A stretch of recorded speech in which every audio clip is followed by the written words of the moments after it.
We open with an ode that acknowledges that each of us, as we go back through the generations, are ultimately related to each other. Our ancestors have brought us forward to this time and place, and it's the power of aloha that unites us here. On this day, we celebrate a changing of seasons, marked by the astronomical marker known by ancient people around the world, the march of the sun's course, and specific days upon which the sun sets at a particular landmark when seen from a prescribed spot. And near this spot stood the heiau Kupalaha, considered the sister temple to Papa Ena at the foot of Puʻu, now called Diamond Head, from which observances of the year's changing seasons were made at its kuaku, or altar, called Opunaha.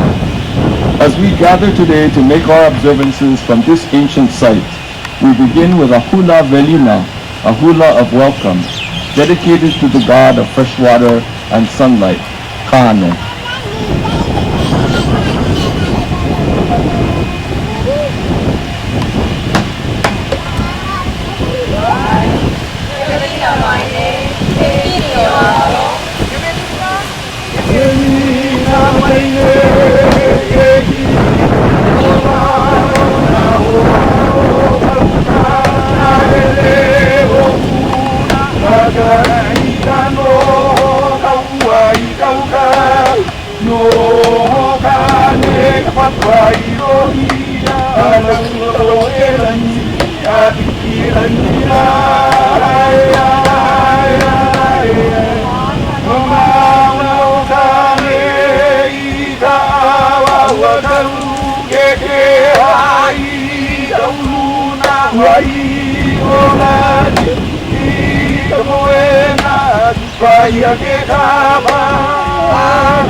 For ancient Hawaiians, the passing of each day, the cycle of the moon, the slow changes across the year were all governed by the Kiniakua, the myriad gods that we addressed in that short chant.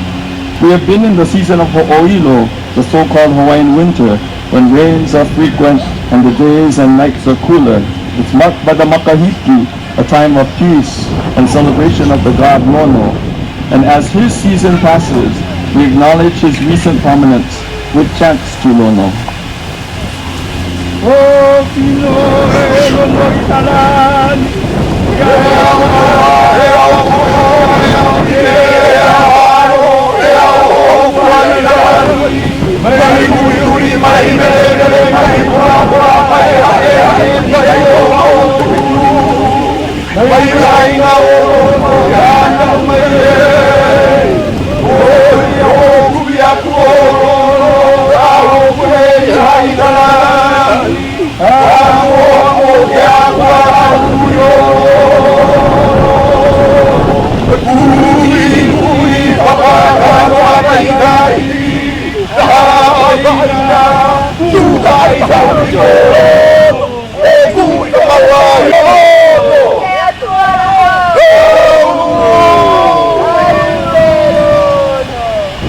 in the chant just presented were named the many cloud forms of Lono, the long cloud, the short cloud, the clouds that build high, and those that peek through. And if you recall the unstable winter storm days of the past months, you see that what was chanted is what we all see during the winter, what meteorologists call the multiple étages. And later in this chant, reference to the great banner of the Makahiki, the staff of Lono, with its brilliant white hanging kapa, and topping it all, the pearl-eyed Makaiba Lono image, a magnificent figure towering over the Makahiki procession of the games.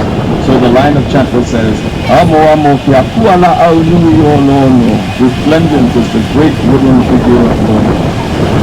During the season of Lono is a time of atonement, where the shortcomings of leaders is acknowledged and forgiven, and all haulia, environments, and heiau, the temples, are cleansed and their kapu restored as spiritual faults are taken away by Lono.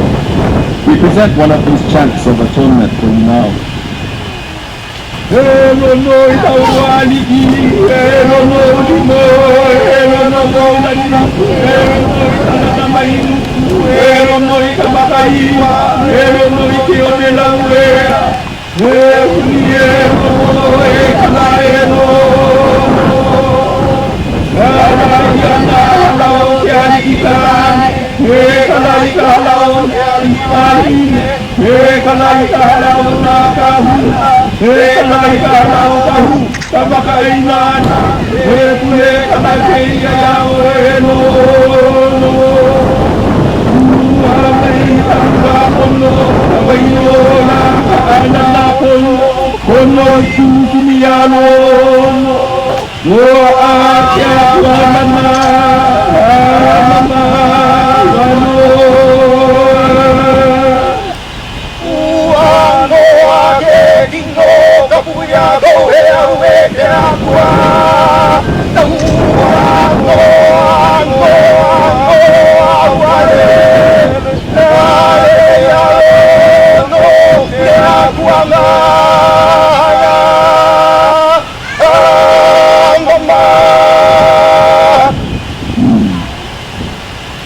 In contrast to the season of Lono, where governance was relaxed and warfare was forbidden, the Kauwela is a time of chief reaction and for the reactivation of the temples of governance called Luakini.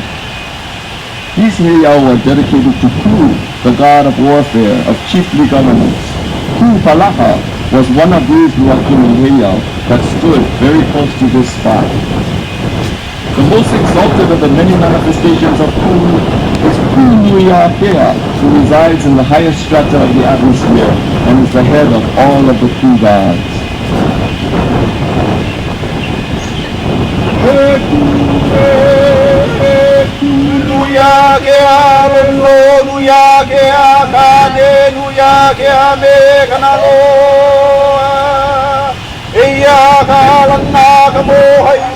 Ahumo ke ae palawai kipiaina laeaina bolia kuipio home longo ike kungo home ke kuipima ikalaveaina hoi iola ya uutoko hana o ke ahuni ame nalia pau ikahu ikamakaina na ike ahuni mai o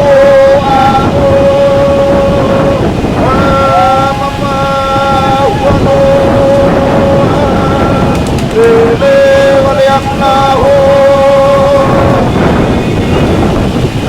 that chant to Puʻu as a new dedication of the Luakini heiau, the idea is that the would be gathered up and they would do the sacrifice for the initiation of proper governance. It points to any of the lawbreakers as being selected for that purpose. So, such is the pude to Puʻu in this season, presented for the high chief at the Luakini. In the mid-1600s, during the reign of Kapolei, one of the most famous chiefs of the island of Oahu, an amazing battle occurred, in which the heiau of Opunaha figures prominently. And at the heart of this battle was a man named Kapolei, who lived in Honolulu, near the slopes of Puʻu, which is now called Huntsville Creek today. Kapolei lived in a place called Kahehuna, in the vicinity of Honolulu, long before the arrival of Captain Cook, in the days when there were far fewer people living there, and the area was vegetated in dry forests, shrublands, and fields of pili grass. During an errand gathering pili grass to re-thatch his house on the slopes of Puʻu, which was then covered with pili grassland, he found some puʻu eggs. Puʻu is a Hawaiian owl. And he gathered the eggs with the intent to have them for his dinner when he got home. But while he was preparing the hot coals in his house, an owl alit on the fence near the entrance to the house and called, "Hey, Kapolei, give me my eggs." Now, if an owl landed outside my door and asked me to do something, anything, actually, I'd probably be inclined to obey. But instead, Kapolei inquired, "How many eggs?" "7 eggs," answered the owl immediately. Then Kapolei said, "I intend to broil these eggs for my dinner."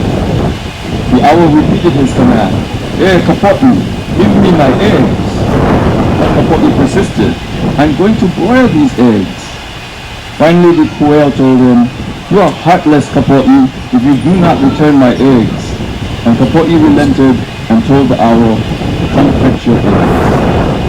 Before we go on though, we should try to understand Kapolei's point of view and the reason for his reluctant behavior. Kapolei was probably raised and taught to recognize and obey his aumakua, his family gods, and to know the forms that they would take in the material world to communicate with him. Perhaps a particular shark in his familiar fishing grounds. He would be sure to care and see to the needs of his aumakua. But this owl that appeared at his door, it surely was a physical manifestation of a god since it talked to him.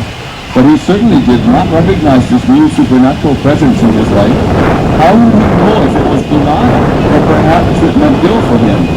But being well trained in courtesy to aumakua, Kapolei would not be so foolish as to outright deny the request. Instead, he made a strategic counter-suggestion, voicing his intentions. If this was a benign god who could sympathize with his hunger, perhaps it would allow him to keep and eat the eggs. But no, the owl repeats his demand. He tries one more time to voice his desire and avoid obeying the aumakua. For the fact is, if he obeys the akua, he has accepted the akua as his and must therefore obey every subsequent command. Who knows what the new akua may ask of him? But when the owl insists a third time and scolds Kapolei for being inconsiderate, it's too much.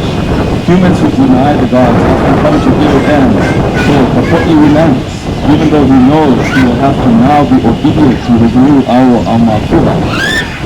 And sure enough, the puʻu ordered Kapolei to make a heiau, that is, a large stone temple, and to erect an altar and an offering platform, and to name this new heiau Manu'a. Kapolei built the heiau and sanctified it, placing it under kapu and made proper offerings upon the platform, and after the rites were observed properly, the kapu was lifted. Well, word of this spread, and the high chief Kakuhiheka, king of all of the island of Oahu, heard of Kapolei's actions. While he was at his beach compound in Waikiki, he heard that Kapolei had built a heiau and conducted the rites, placing kapu on it, and making offerings, and then lifting the kapu. And of course at that time, it was decreed law, if any chief or any person built a heiau and placed kapu upon it and lifted kapu, while the heiau of the ruling chief was under kapu and the rites not yet completed, that is an action of a rebel, and the punishment was death. Therefore, Kapolei was arrested as a kapu violator and led to Waikiki to the heiau of Kupalaha that stood right near this spot to be sacrificed as a lawbreaker, to sanctify the heiau for the season of Puʻu. In other words, it is likely that at this spot, at this time of season, hundreds of years ago, Kapolei would have been held captive, awaiting his death. But as that day approached, an amazing thing happened. The owls of Hawaii, Lanai, Maui, and Molokai flew to Oahu and gathered at Kalapueo in the vicinity of Makapu'u.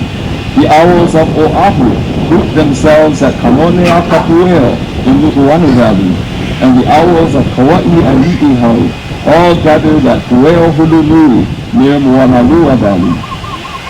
The day arrived when Kapolei was to be killed and put on the sacrificial platform. But as the dawn broke, the light of the emerging sun was completely blocked by the huge numbers of owls in the air.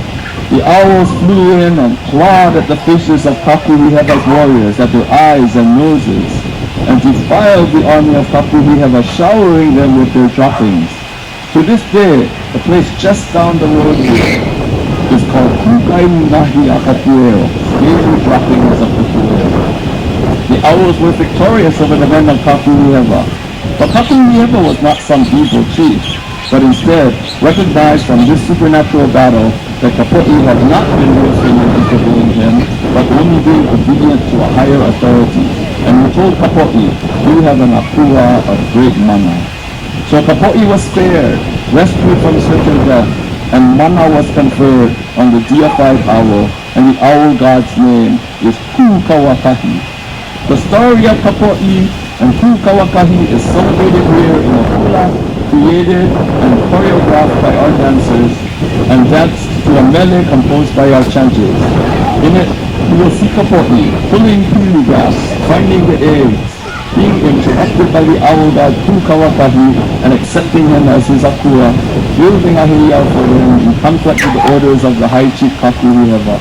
You'll see the amassing of the owls and their battle with the people of Oahu, rescuing Kapolei from death in the mele of Kukawakahi.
kamake Eua hiku hoi Ano ano ke tapu He moku hiku ana hoku Kaua ka ike apua e pue o he ala e hu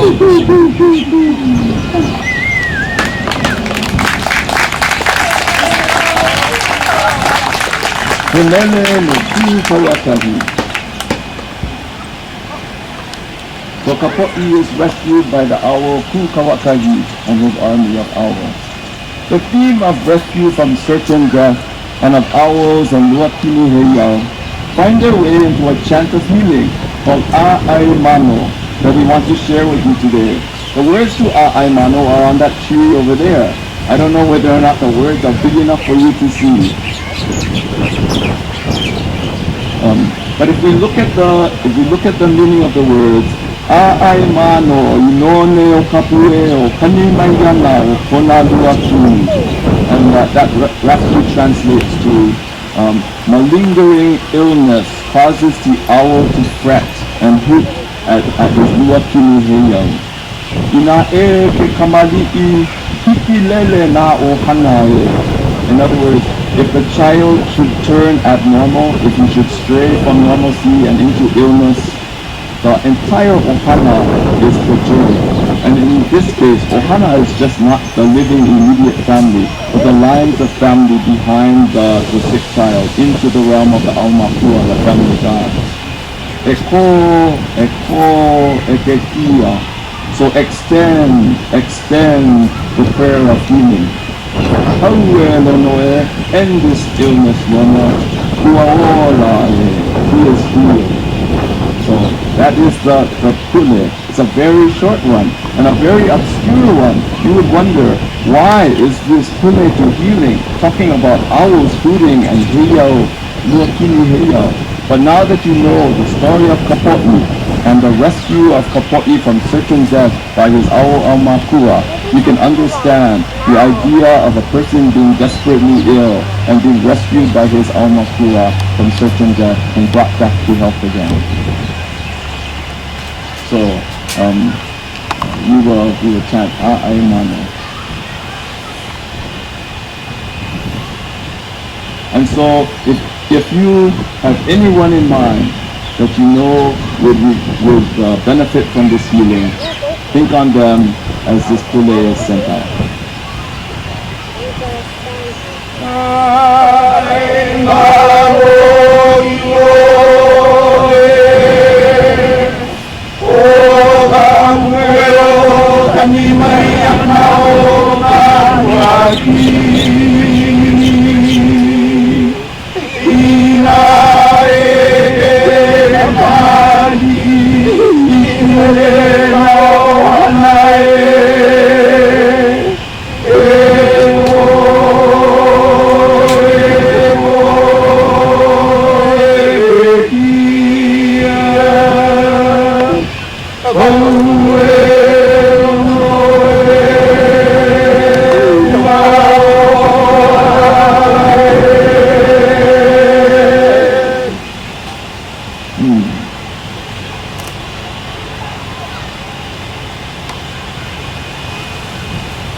So this chant of healing, within this chant of healing, hides the story of Kapolei and points to how in Hawaiian stories, prayers, and songs, the untold backstory is just as important as the story itself, and how mastery of the integrated knowledge system of Hawaii would require learning much more than a single discipline, and learning a whole foundation of stories and chants and hula before any particular puʻu could be fully understood.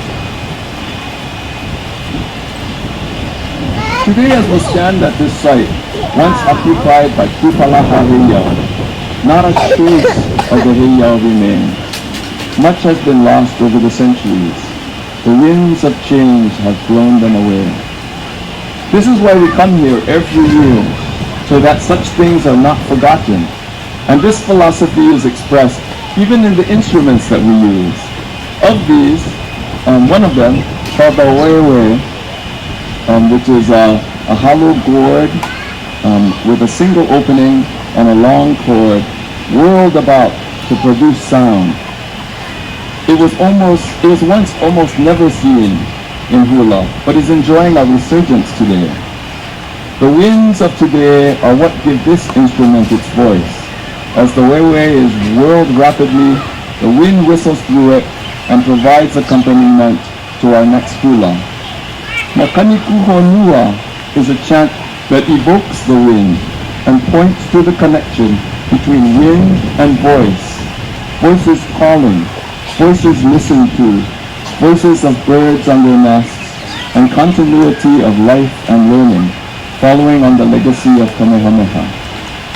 Makanikuhonua.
Heiau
So now we come closer to the time of sunset. We're entering into that golden hour that photographers love so much. When the sun is low on the horizon and faces are given a golden glow.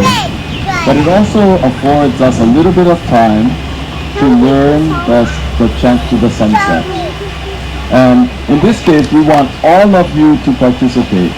And so the board on my left has the words to the sunset chant that we're going to do. As we gaze from this site at Opunaha, if you look out to the dim outlines of the Waianae Mountains up across the bay there, you will see toward the left end of the land a little cinder cone called Puʻu Kapolei. Puʻu Kapolei, you can see the rise and then a little concavity and then the other lip of the crater. And it is into that crater that the sun will set on this day and this day alone as it passes in its course toward its northernmost extent of setting. And later on at the longest day of the year, on the summer solstice, it will be setting somewhere over the middle of the Waianae Mountains and will begin its reverse course back out. And during the winter months, it will be setting largely over the sea. It's these kinds of things that you observe if you pay attention to the slow seasonal changes. But on this day and this day alone, normally May 2nd, but because this is a leap year, we had an extra day in February, and so it's on May 1st this year. There were 4 years ago exactly, the previous leap year, we failed to take that into account, and we were here on May 2nd, and when the sun set, it set slightly to the right of where it should set today. When you look at the sun, you would say, that's not over Puʻu Kapolei, it's kind of to the left and above Puʻu Kapolei. Can you guys see Puʻu Kapolei up from here? Yeah. Okay, and the sun isn't right above it, is it? It's kind of a misconception that the sun sets straight down. The sun doesn't set straight down. The sun describes a parabola in the sky, and so it rises at a slant, goes across to its zenith, and then sets down again at a slant. And so even though it's slightly to the left of Puʻu Kapolei now, by the time it gets down to the Puʻu itself, it will go right into that concavity there. The first time that we had a clear day and I saw the sun, I said, oh, I think we're off. I don't think it's gonna set in there, but it slid right across to the right and right into the Puʻu. Okay, so now we're only about one hand width above the thing, and that will give us enough time to learn this chant. So, if you guys are far away, come a little bit closer. We want to be all around this board here, and we're going to learn this, chant. Come up to me. Come on.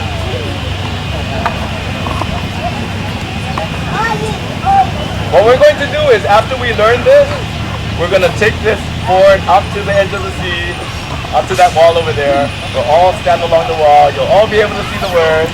and we're going to chant to the setting sun as it goes in. Here's how the rule of it goes. The sun will come down, and as it touches the horizon, the chant begins. And by the time the sun goes all the way down, the chant is finished. And so you folks will have chanted the sun down into its proper place at the start of the summer season. The red parts are your parts. They're not that hard. Okay? The first word is velo. Velo. Velo. Velo. Okay, so everybody try velo, velo. Ready? Okay, so I would say He awine kala velo, velo. He awine kala. Not bad, I heard the folks behind me. You guys have way more numbers than they do. So, we're going to try that again, and this time really belt it out, okay? Velo, velo, that's not that hard, right? He awine kala. Much better. He awine kala. Nice. Okay, I think we're getting into the mood of it now. The next response is Napolo, Napolo. Velo means what does velo mean? It means sinking. And then Napolo means crawling. In other words, it's not going fast, it's going slowly down. Okay? So and Ke'awine kala means the sun is moving down. If you know your times of day, Kakahiaka is the morning, Avakea is the noontime, Awinala is the afternoon when the sun starts to descend, and so Awi is there. Awi means to descend. So Awine kala means the sun is descending, and you go sinking, velo. It says the dusk is upon us, and you say it's crawling. And then I say the sun is setting below, and you say in the mole of Lehua, in the root or base of Lehua. Okay? So ikamole or Lehua. But let's get Nakolo first, right? So it would be He mo lehu maine Nakolo. He mo lehu maine. Nice, that sounded good. And then I go Po kana po ana ilalo ikamole olehua. Po kana po ana ilalo ikamole olehua. There's a cadence to this, right? It's kind of a swaying thing. So, He awine kala. He awine kala. Mo lehu maine. Ke mo lehu maine. O kana po ana ilalo. O kana po ana ilalo. Yeah. And then emoy means to sleep. Yeah? So ma'alihi lani means at the horizon. And then you guys reply to sleep. Emoy. Ma'alihi lani. Ma'alihi lani. Not bad. Okay, and so what we're going to focus on now is to get the timing of it, and so that you don't even need this board anymore after a while. Okay, velo, nakolo, ikamole olehua, right? Ikamole olehua, and then emoy. What could be easier than that? You guys can do it. You guys are sharp, I can tell. So we're going to practice it over and over until the sun is almost, you guys tell me, right? We don't want to miss it. When the sun is almost to there, we're going to practice it to there. Okay? heiau nei kala. Heiau nei kala. He mo lehu lehu mai nei. He mo lehu lehu mai nei. O kana po o ana i lalo. O kana po o ana i lalo. Maalihilani.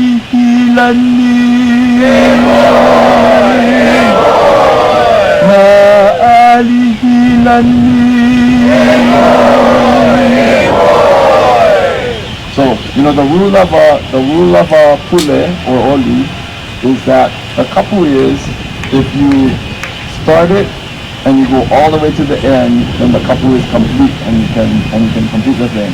When you're teaching it, you teach it all the way, but you don't end it because to end it would be to actually present the thing. So we can practice all of these parts that you do over and over and over while we're getting it pa'a in our brain, while we're getting it solidified in our brain. But once we start it for real, we go from the start to the end and there's no stopping. Okay? That's the rule of these kinds of things. So let's try that again.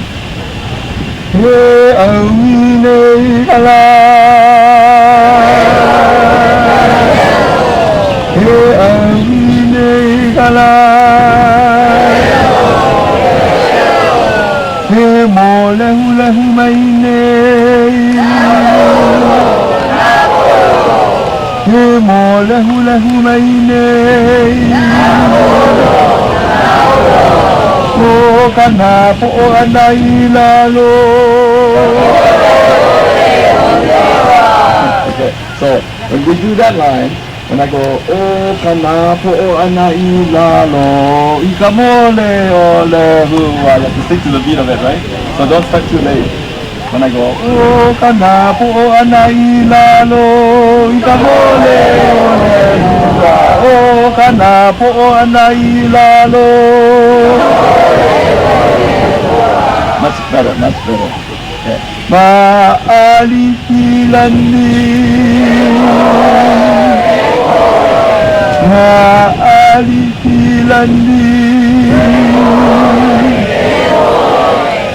Now, if you didn't have this in front of you, would you be able to do it?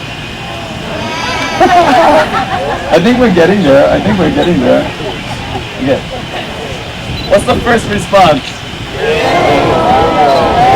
Okay, what's the second response? The third one is the hard one. What's the third response? And then the last one's easy.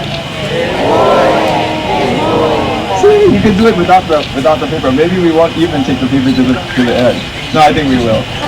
We'll take it to the end. For those of you who are literate.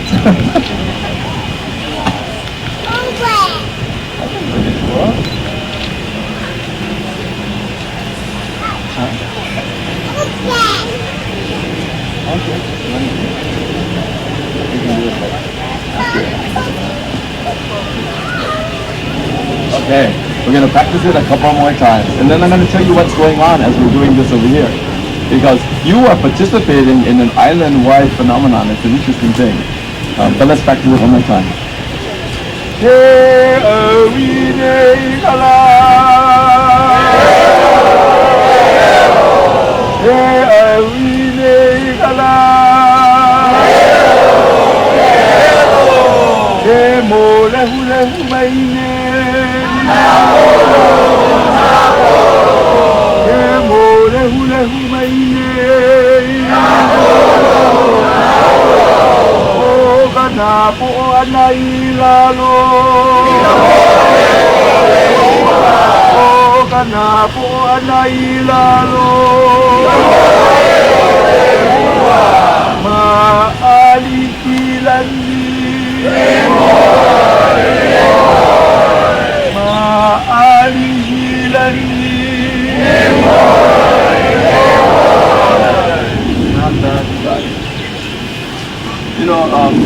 I think the cadence of this oli is supposed to be much slower because you're supposed to be starting it when the sun touches the horizon and you're supposed to end it when the sun disappears below the depths. But at the rate that we did it, the sun would definitely still be up in the sky when we do it, right? So what we often do, because when we're nervous we do things faster, is to do this repeat part twice before we get to the concluding part of the thing. Okay? So let's practice as if we're going to be doing it that way.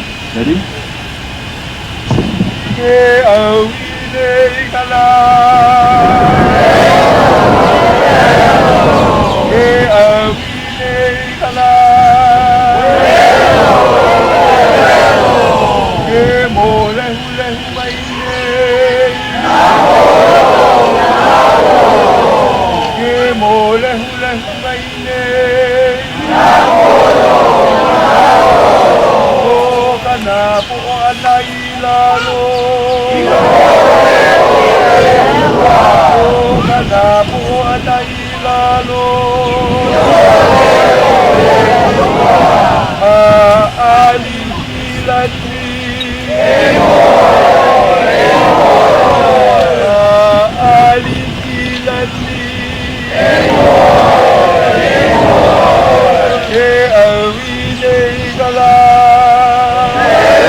Okay, so now what we're going to do is, without the backup of the chanters, I want to hear how you guys sound as we do this,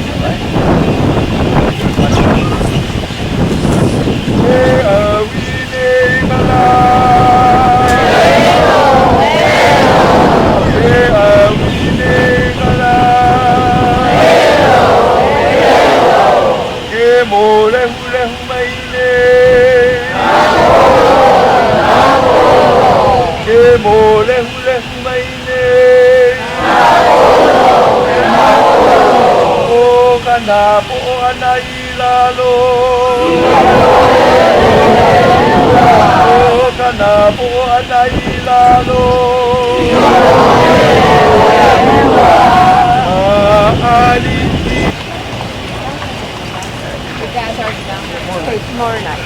We'll come back. Yeah, it's a beautiful.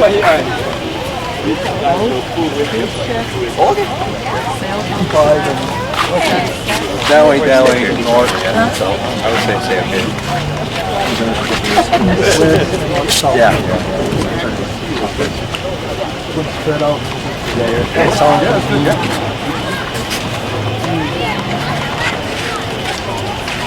This only the this only after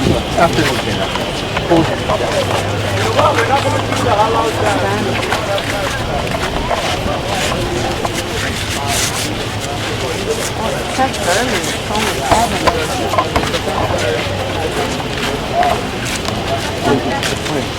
Yeah. Oh, yes.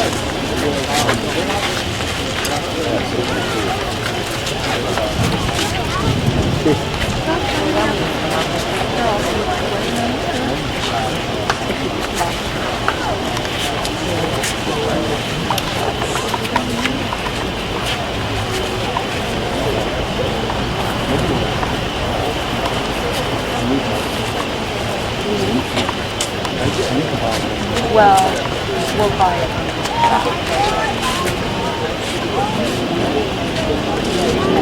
For now, we'll use our camera. Take yours. How many megapixels? Probably.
So that sequence was from the eastern pillars where the sun rises to the western pillars, from the western northern pillars, southern pillars, western pillars.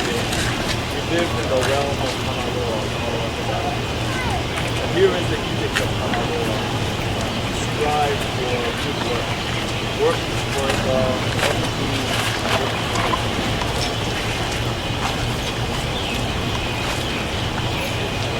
So at the four corners, we acknowledge that we live in the realm of the Puʻu of the ocean, and his edict to us is to strive for the breath of life. Ai ua maola ia ko oilo e moielo no I kahikimo kau ke kau kala kukala ke kahuna ka po ka hio ke au e ke apua oku nui ake e ola e na kini mama huano. Ceremony is completed, couple is lifted, and we're free to go.